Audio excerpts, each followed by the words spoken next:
Tonight, the midterm election is here, with millions of early voters casting their ballots nationwide. Today, from the Titan Student Union, our reporters will discuss how your vote could affect California policy and your community. Plus, how will American voters change the balance of power? This and more live from the polls today on OC News.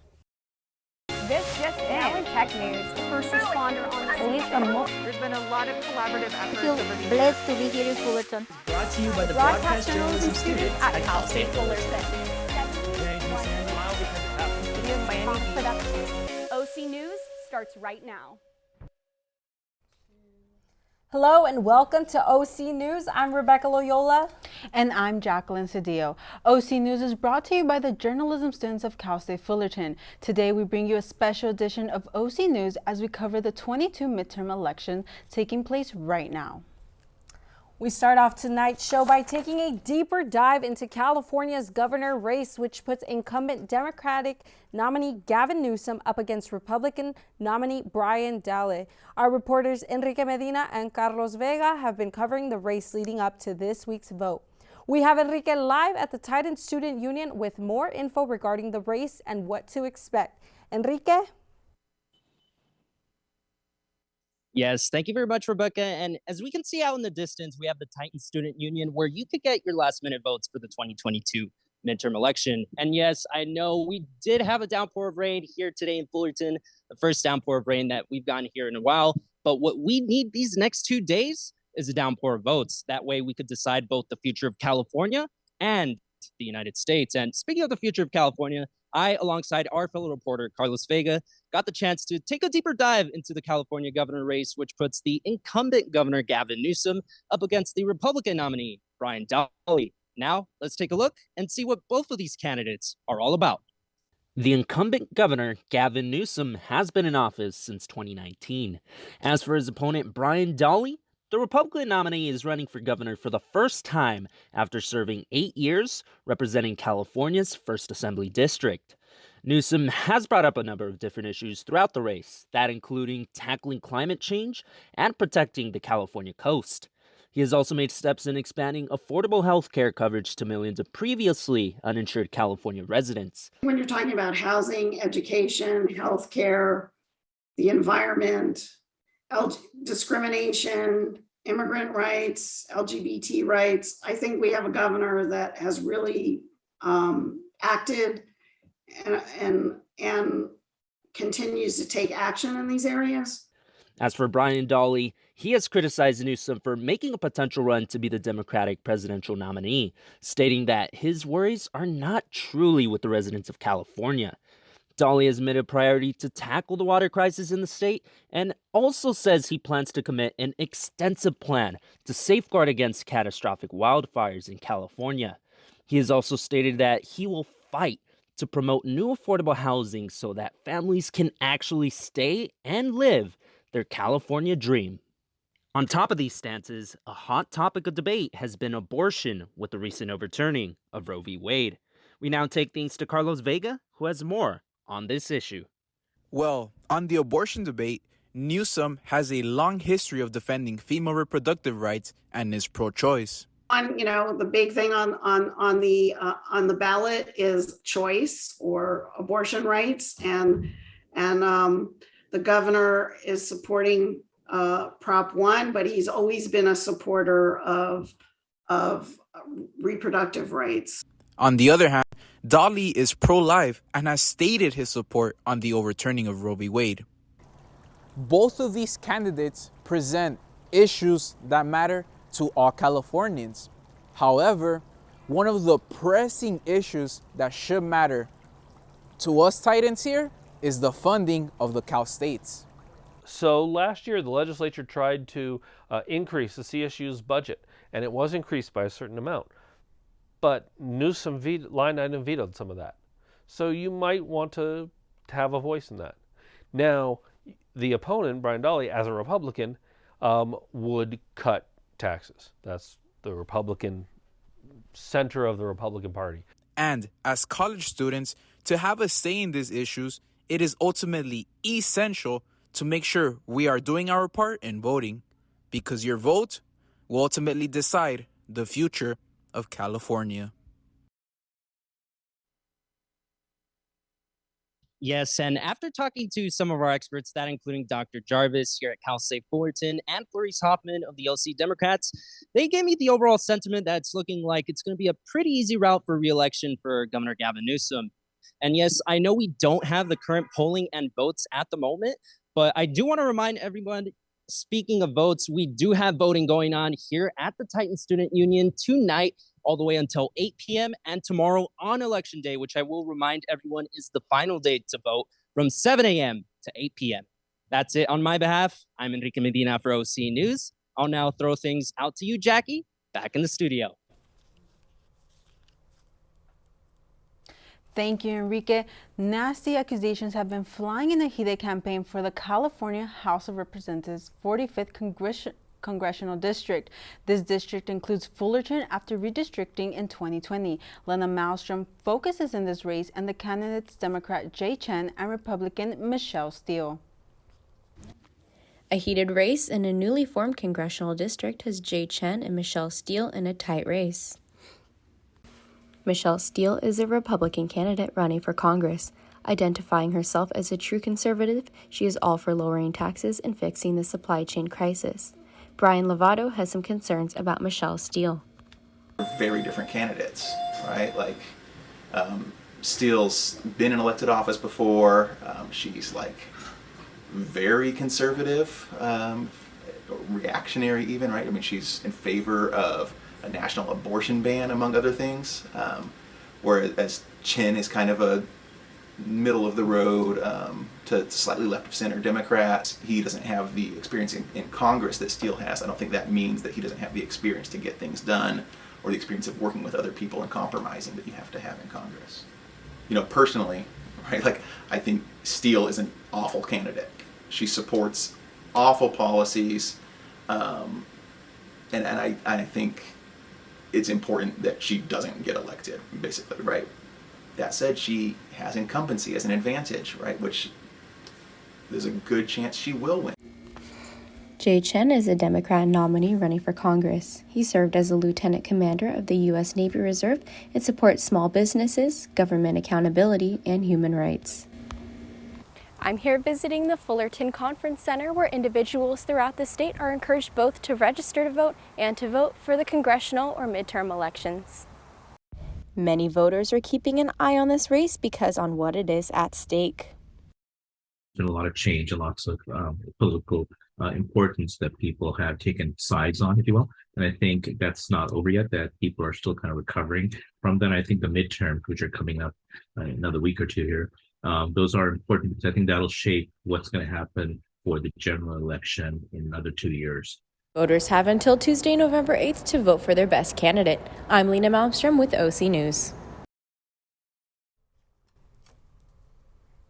Steele has accused Chen of bringing communism into classrooms, and allegations that Chen has denied. In fact, his family comes from Taiwan after fleeing from communist China. Thank you for that informative update. Now let's move on over to the national election. This election is going to change the current shape of Congress, with Republicans and Democrats battling for control over the House and Senate. Rebecca, can you tell us a little bit more about what this is going to look like? Yeah, now currently in the House of Representatives, Democrats are in control with 222 seats and Republicans with 211 seats. All 435 seats are up for re-election, with 35 seats in the Senate being up for grabs, with the Senate being split into 50-50. The majority that now there are main key states that will decide this. Those toss-up states are Arizona, Georgia, Nevada, and Pennsylvania.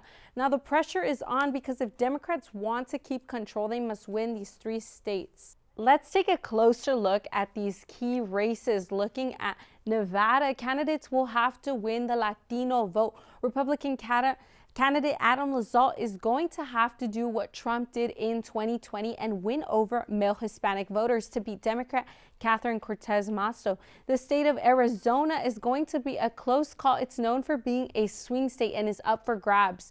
Going over to Georgia now, the race between Democrat Raphael Warnock and Republican Herschel Walker will come down to voters' stance on abortion rights. Just like all over the nation, abortion is a predictor. Finally, in Pennsylvania, Democrat John Fetterman needs to win the suburbs just like Joe Biden did in 2020. He is running up against the TV star Mehmet Oz, who joined the Republican Party in 2021. Now let's move on to this next graphic to take a look at some scenarios. What does this mean for Congress? Polling suggests that the House will turn Republican, but the Senate relies on those key races that I just talked about. In order for the Senate to lean Democrat, those 4 Democrats need to win the race. If Republicans are to take control of the Senate, only 2 of the 4 Republican candidates need to win.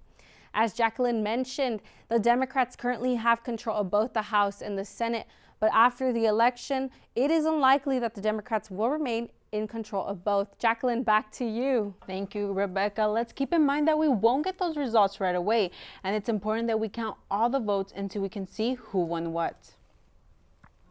Now, earlier this year, Roe v. Wade was overturned by the Supreme Court, but California was one of the few states that kept the reproductive right laws the same.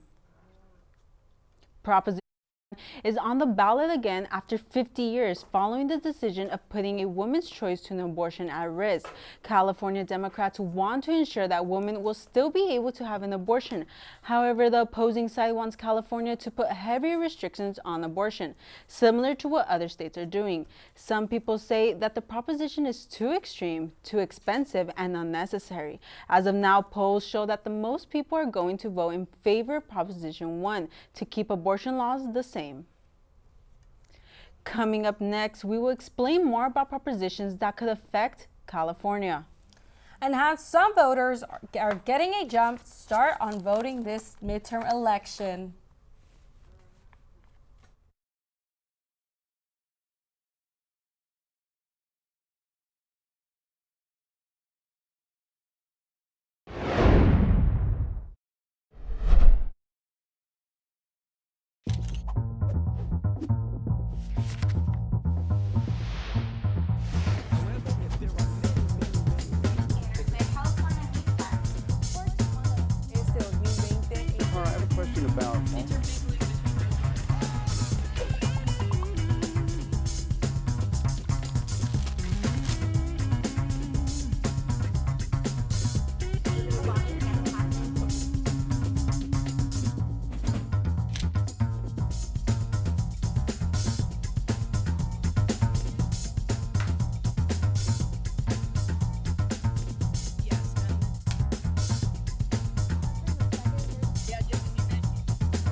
Welcome back to OC News. Have you ever thought about taking your luck and betting on sports online? Well, did you know online sports betting is illegal in California? But a new proposition would legalize that you can participate in online sports betting. However, to every proposition, there is a yes and a no side. Our reporters Jason and Oscar have more information on both sides of Proposition 27. That's right, Rebecca. If Proposition 27 passes, California would legalize online and mobile sports gambling. Thank you, Jason. Well, I know you said a little bit more on the yes side, but for our viewers out there that want to know more on what a no vote means on Prop 27, well, a no vote on Prop 27 means online sports gambling will remain illegal in California. Thus, no change will happen to the law.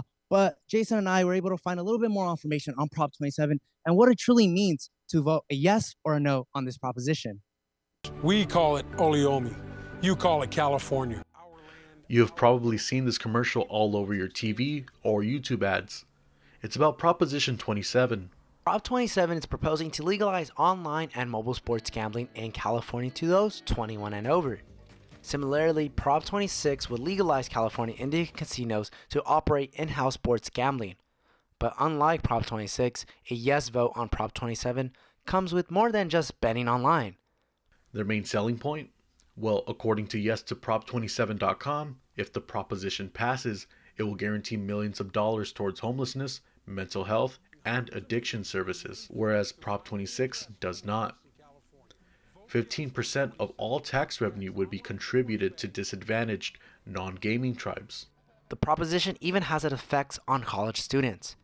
It's fair to say many college students like sports, but one California student found a way to bet legally through a mobile app. This app where it's legal. It's called Prize Picks. It's legal in California.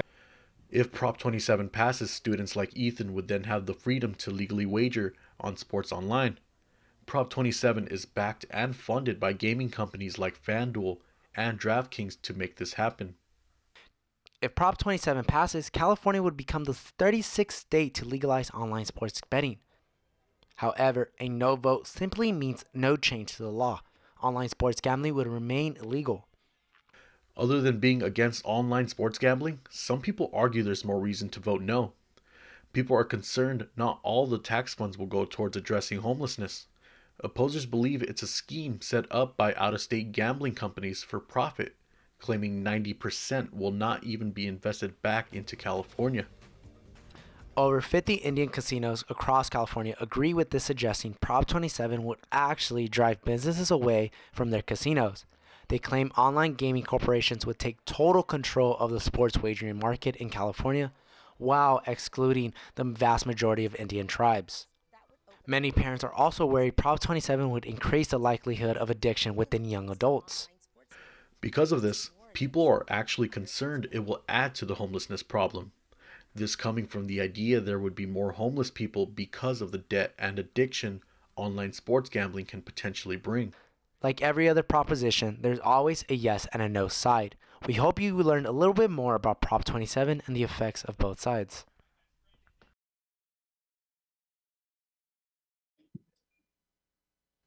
That's right. Well, hopefully with the information we provided you today about Prop 27, you know the effects of voting a yes or on the no side of this proposition. We are currently outside the Titan Student Union here at Cal State Fullerton, where live voting is currently happening. That's right. Hopefully the rain did not deter all of you guys to vote. And the rain does not care about the elections, but we certainly do. That's why we're here informing you all on Proposition 27.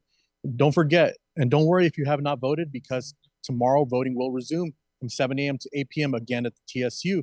Make sure to cast your vote. Every vote truly does matter. Well, that is all we got for you today. I'm Oscar Rodriguez. And I'm Jason Martinez. We're reporting for OC News. Jacqueline, Rebecca, back to you girls in the studio. Thank you, Oscar and Jason. Now, another proposition involving gambling in the state has been getting attention among Native American groups. We have Brian Corrales with more. Hey, I'm Brian Corrales, here to break down Proposition 26. If passed, Prop 26 would allow tribal casinos and California's 4 horse racing tracks to offer sports betting to guests over 21. It would also allow tribal casinos to offer dice games and roulette. As of right now, the only gambling legal in California is participation in the state lottery, horse race betting, certain card games at card rooms like poker, and slot machines at tribal casinos. Native American groups support Prop 26 for its economic benefits. Large tribal casinos have to allocate a percentage of the earnings to other Native American reservations with fewer than 350 game slots or not at all.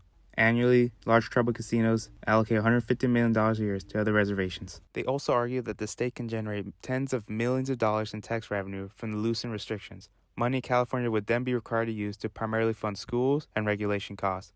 Secondarily, that revenue would also be used to fund mental health programs, rehabilitation programs for gambling addiction, and grants. Whatever money is left over would go to California's general fund. Card rooms are the primary opponents of Prop 26. If passed, they fear that allowing tribal casinos and horse race tracks to have in-person sports betting would hurt their business, potentially causing job layoffs, as well as reducing the amount of tax revenue California would get from them. Loosened gambling restriction could also raise fears of an uptick in gambling addiction. This has been Brian Corrales for OC News. California is recorded as the country with the most pollution. More about Proposition 30 and programs that could help reduce greenhouse emissions. Prop 30 is a proposition here to raise taxes on the rich. This proposition would tax 2% on personal income on those with over $2 million. If passed, this tax increase would last 20 years, which is expected to raise $50 billion per year. This would help fund charging stations to encourage electric cars. This would also be used to fund wildfire management by providing proper training to our firefighters. Wildfires and gas-fueled cars are the top producers of green gas emissions. Prop 30 is here to fund programs to help reduce greenhouse gas emissions. With a referendum on the ballot, California could soon see less flavor choices for tobacco products. Our reporter Katie Kennedy has more on Prop 31. Since the e-cigarette was introduced in the United States in 2007, tobacco use has dramatically increased. Young adults and teens are drawn to the thousands of flavored products. I would say it increased it because it markets it like towards younger people, because younger people are going to want the flavors that are like fruity flavors or like dessert flavors. CSUF junior Isabelle Barbia watched her friend group become engrossed in using e-cigarettes in high school, and the array of flavors only increased their interest. Yeah, I would definitely say that my friends bought them more often when the new like fruity flavors and like dessert flavors came out. But with Prop 31 on the ballot, California voters could put an end to certain flavored nicotine products this upcoming midterm election. Cal State Fullerton public health professor and tobacco control researcher Joshua Yang has taken a look at the proposition and what it means for California. So Prop 31 is a yes or no vote about whether or not Senate Bill 793, which was passed in August of 2020, should come into effect, or whether or not it should be struck down. So SB 793 banned the sale of flavored tobacco products. Prop 31 wouldn't ban all nicotine-flavored products, just certain ones that Yang says the youth are appealed to. You know, we do know, for example, that over 3/4 of young people who vape, they do so with a flavored product, like a fruit flavor or a dessert flavor. And so we know they're not vaping for like tobacco flavor, right? It's really, there's concern about the appeal of these fruit flavors and concern that there's a perception of, that it's only vapor, that it's not, it doesn't have any health risks. Yang says if Prop 31 doesn't pass, there's risk for the use of e-cigarette products, leading to the use of conventional cigarettes. Once you start smoking an electronic cigarette, you're more likely to smoke a conventional cigarette. And that would go sort of against years and years of progress in getting young people to not smoke cigarettes. Find out more about Prop 31 in your voter's guide. Voting centers at Cal State Fullerton are open until 8 p.m. tomorrow. For OC News, I'm Katie Kennedy. More than 41 million pre-election ballots have been casted across 47 states. That's according to data from election officials Edison Research and Catalyst. Pre-election voting has been ahead of the 2018 midterm pace across the states where there's data available from the last 3 cycles, but it's still too early to know if overall turnout will reach 2018 levels, since voting patterns may have changed in the last few years. Texas has the most pre-election votes, with more than 5.4 million ballots casted. In Florida, more than 4.7 million people have voted, with California at more than 4.1 million. Several celebrity names are on the ballots across the country. 3 well-known candidates with no public office experience still have a good shot at winning their races. Plus, how public schools' art and music programs in California could be affected in those midterms. These stories and more still ahead.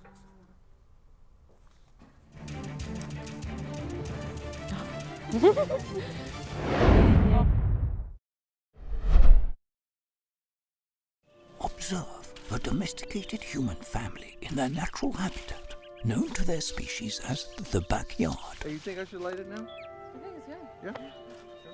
Oh dear, someone is about to burn a pile of debris that's too tall, which can start a wildfire. Wait, could it be?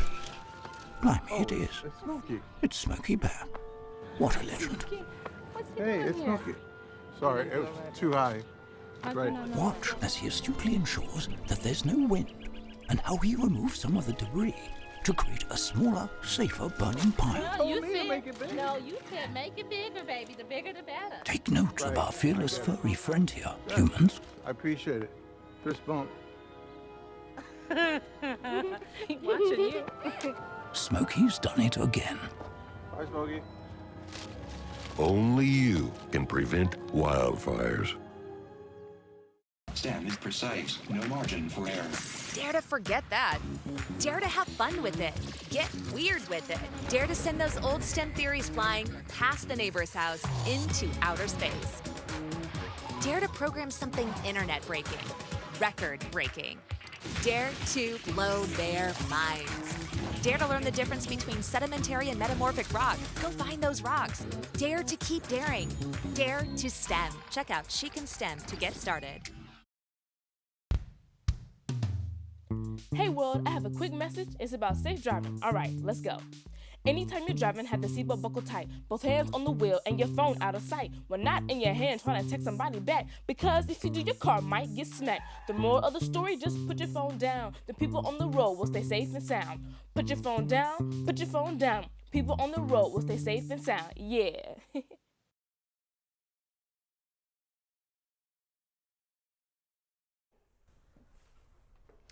For decades, there has been an ongoing argument on whether or not fine arts programs should receive the same funding as the athletic department in K-12 schools. But this upcoming election might finally bring a settlement. Our reporters Jessica Lopez and Brianna Beverly have an exclusive look at how Prop 28 can affect your local school.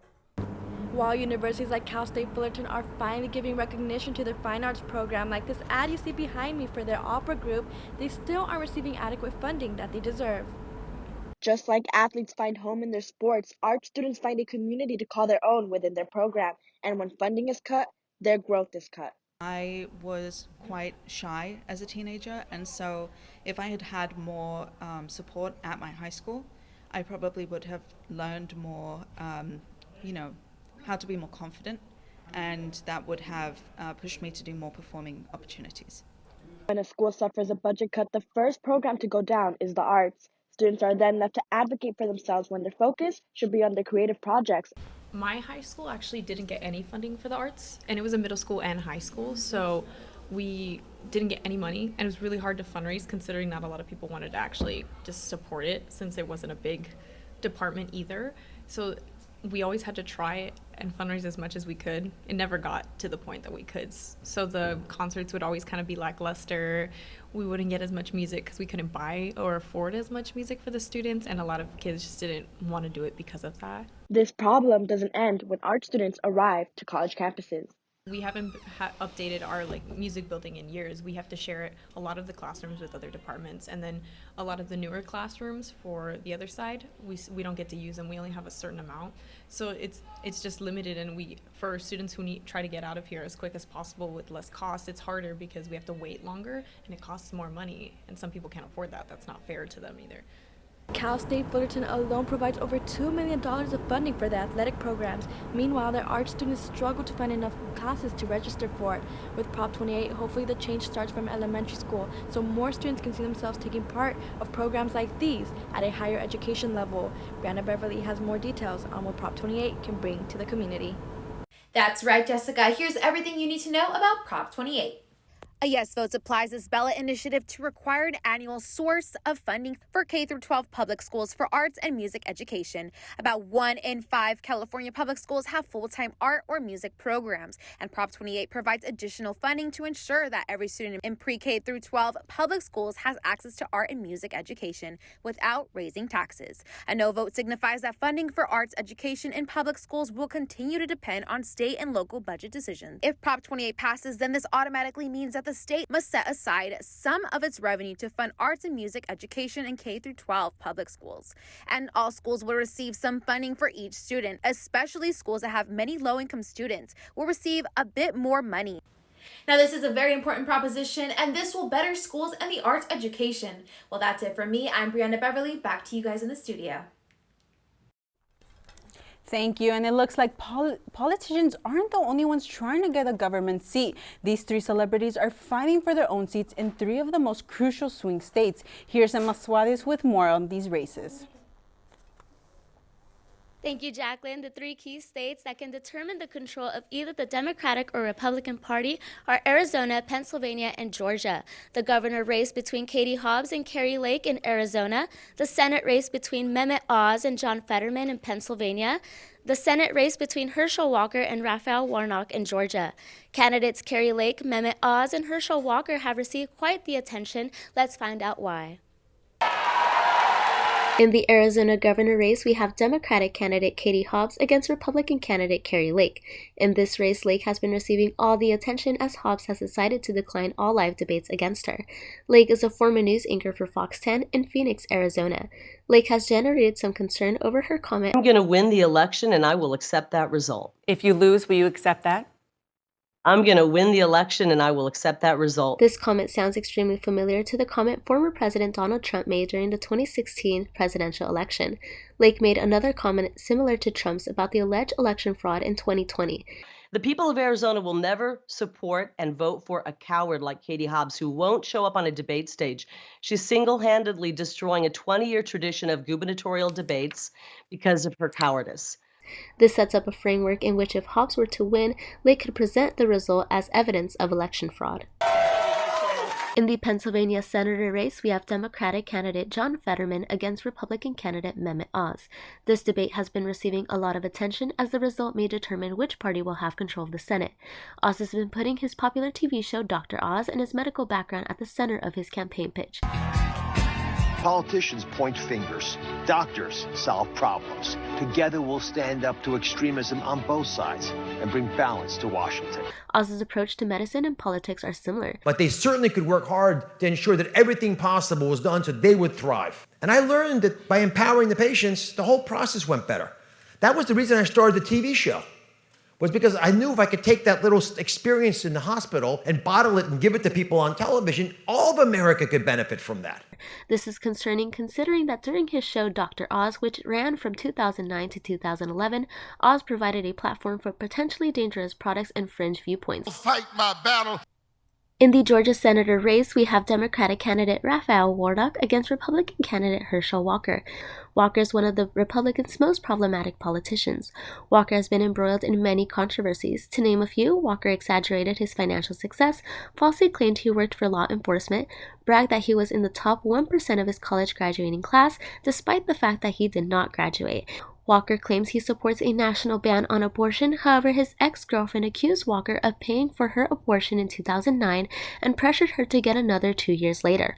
On top of that, a second woman accused Walker of encouraging her to get an abortion in the 1990s and drove her to a clinic in Dallas to get it. Mr. Walker, and you say, hey, there's Herschel Walker, Heisman winner. Let's have him fly the plane. You probably wouldn't say that.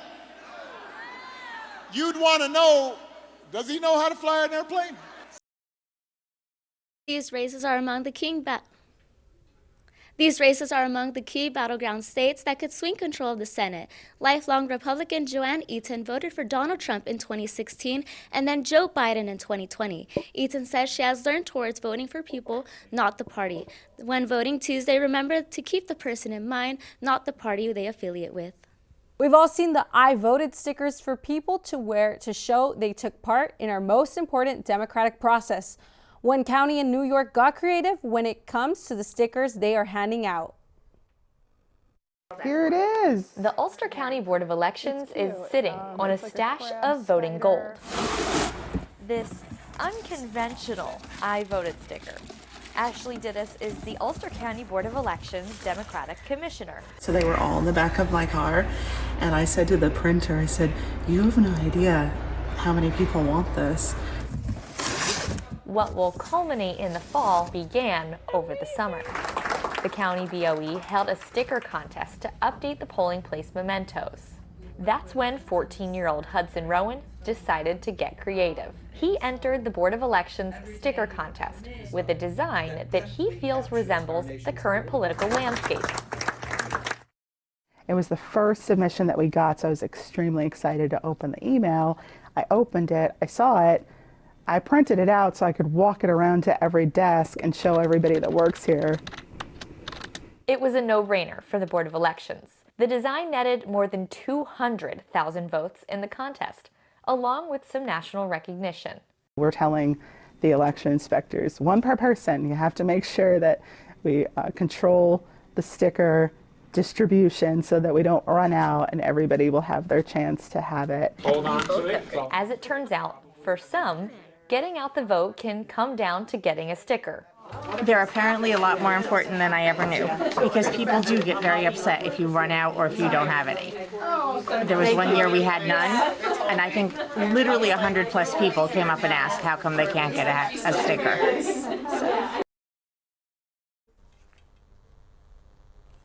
Thank you for joining us tonight on OC News. Our next telecast comes to you Monday at 5 p.m. Make sure to subscribe to our YouTube page at Titan TV. From all of us here at OC News, have a great night.